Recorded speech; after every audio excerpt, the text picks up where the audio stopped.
Amazing situation. You see, the non-Arab world, the Muslims of the non-Arab world, 90% of the Muslims of the world are non-Arabs. They don't know Arabic. We have been taught the Quran to read parrot fashion. We read it. Sometimes we read far more beautiful than many Arabs, some of our Hafiz and Qaris. But we don't understand a word. So we read these beautiful verses. We don't know what Allah is saying. But the Arab world, more than 100 million of you, you understand what Allah is saying, what He's crying about. And it doesn't move anybody. This is an amazing situation, amazing thing. If any of you, my brothers, you go home and your mother tells you, he says, you know this guy next door, he was swearing me like this. I won't use the words. You know what the other guy was swearing your mother. Or your wife says, you know this guy next door, you know, he was calling me names. I'm asking, can you eat? Can you sleep? No. What do? You say, I want to go and break his jaw, shut him up for good. And if I'm too weak, I say, I hire a gang, somebody to do the job. Now it might cost me 10,000 dirhams. I'll do the job, shut him up for good. No. That's how much you feel for your mother, your sister, your wife, your daughter. And yet we say that we love Allah more than all these things. And yet when they swear Him, they abuse Him, what happens? Nothing, nothing, no reaction. You know why? The spirit is gone out of us. We are the living dead. The living dead. We are on the Siratul Mustaqim, but we are a dead people. We are dead on the right road. The outsider, the enemy, he is on the wrong road, but he's alive. He's alive on the wrong road. We are dead on the right road.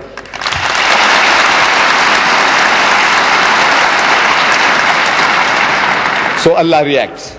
Allah reacts. The worst swearing you can give me is this. What are we to do? I said, talk to them. Reason with them. I don't say go and break the jaws. I don't say go and shoot them, kill them, cut the throats. No, no, no. Allah says, Udu ila sabili rabbika bil hikmati. Invite all to the ways of thy Lord with wisdom. Wal maw'izatil hasanati, and with beautiful preaching. Wajadilhum billati ahsan, and reason with them in the ways that are best and most gracious. And I show you some little ways.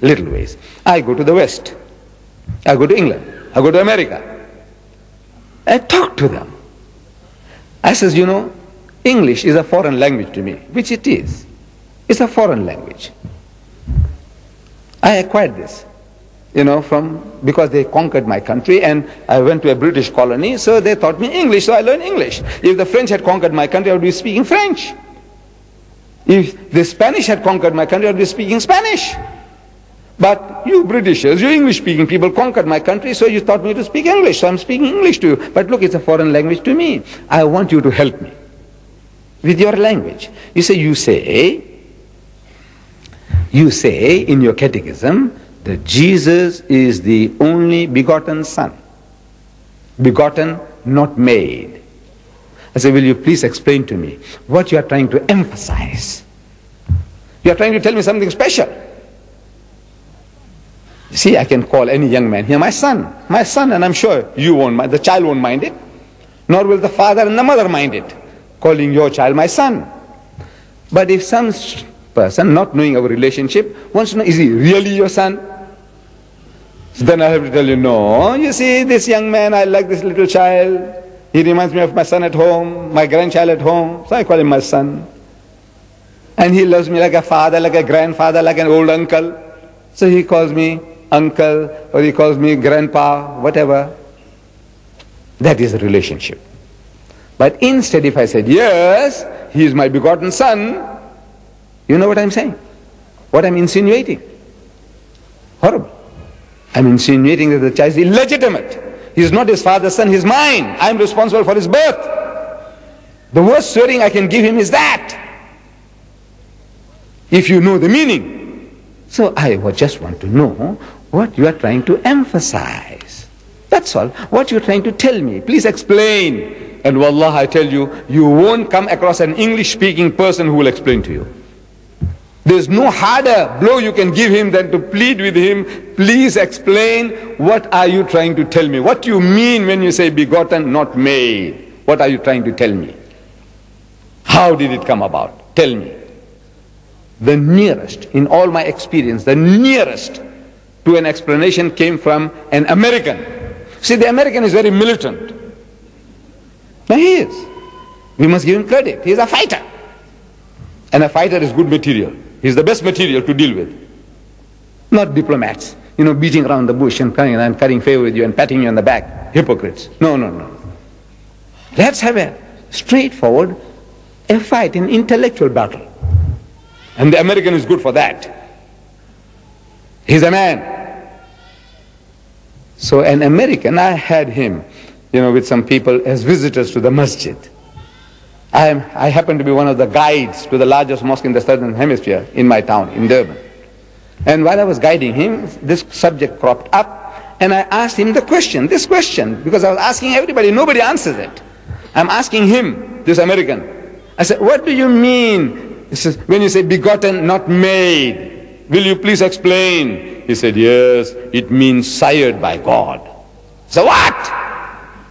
He said, no, I don't mean that, but you asked me what it means, I'm telling you what it means.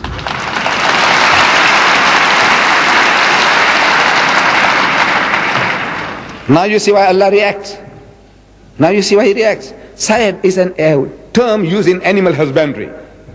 You see, they keep pedigrees of horses, and they tell you the father of this horse and the mother was so-and-so, and the great-grandmother of this horse was so-and-so, and the great-grandfather was so-and-so, and on and on. Pedigrees of horses, pedigrees of cows, bulls, the pedigree.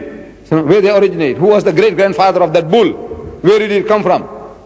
The Brahman bull, it came from India, 100 years ago, and from that grandfather we got this, then, and this is his great-great-grandchild. Pedigree. They use this term in animal husbandry. Sired. This cow was sired by a certain bull. That's what it means. This is actually what it means. Now, it is the Judaism. Now, that term, father, is not in the Quran. Beautiful word. But it's not there. I said, that is a miracle. The 99 names are miracle. But you say, look, if you want to discount them, discount them. The miracle is that the commonest, the most readily available, the one that is being dangled before him for 23 years, he doesn't catch it. And he makes us to eschew that word. Don't use it. You say, Rabbul Alamin. He's Rabb, he's Rabb, he's Rabb. He's not Ab. Miracle. Substance of the message. Allah says, another example I give you. Awalam yara allazina kafaru. He says, do not the unbelievers see?